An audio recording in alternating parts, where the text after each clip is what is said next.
Alain, propos d'un Normand. Le jeu immoral?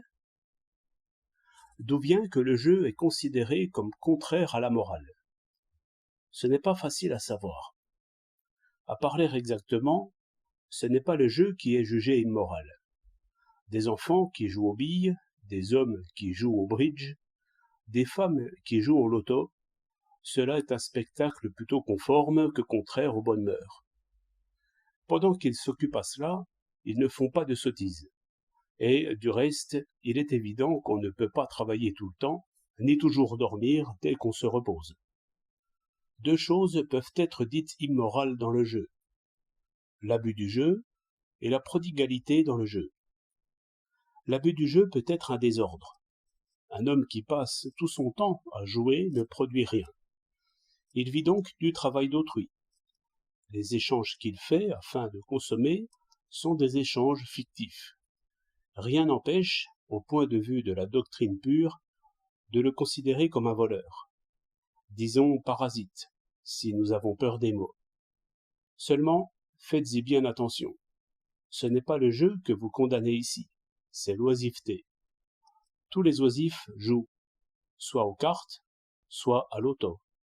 Et remarquez une chose, l'oisif qui passe son temps au jeu de hasard consomme moins que celui qui joue à faire du 100 à l'heure.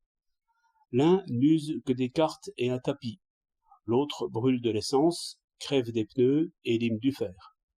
À ce compte, je pousserai l'oisif vers les jeux de hasard.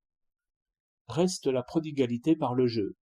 Mais est-ce un mal d'être prodigue? C'est un mal de ruiner sa femme et ses enfants, et de les réduire à mendier. Oui, mais il y a des moyens qui conduisent au même résultat et qui sont pires que le jeu. Par exemple, si monsieur entretient une actrice. D'autant qu'au jeu, on gagne quelque chose, tandis qu'avec la petite bonne femme à maillot, on est sûr de toujours payer. Disons donc, pour parler exactement, que ce qui est immoral, c'est de manquer à ses devoirs d'époux et de père. Qu'on y manque parce que l'on joue ou parce que l'on court les femmes, cela certes n'est pas indifférent.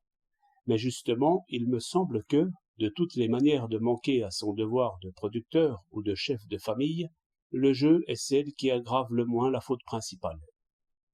Là-dessus, on évoque le tableau classique. Un jeune homme risque 100 000 francs sur des cartes. Quel désordre! Je l'avoue. Mais ce qui est un désordre, ce n'est pas qu'il les joue, c'est qu'il les ait. 28 mars 1907.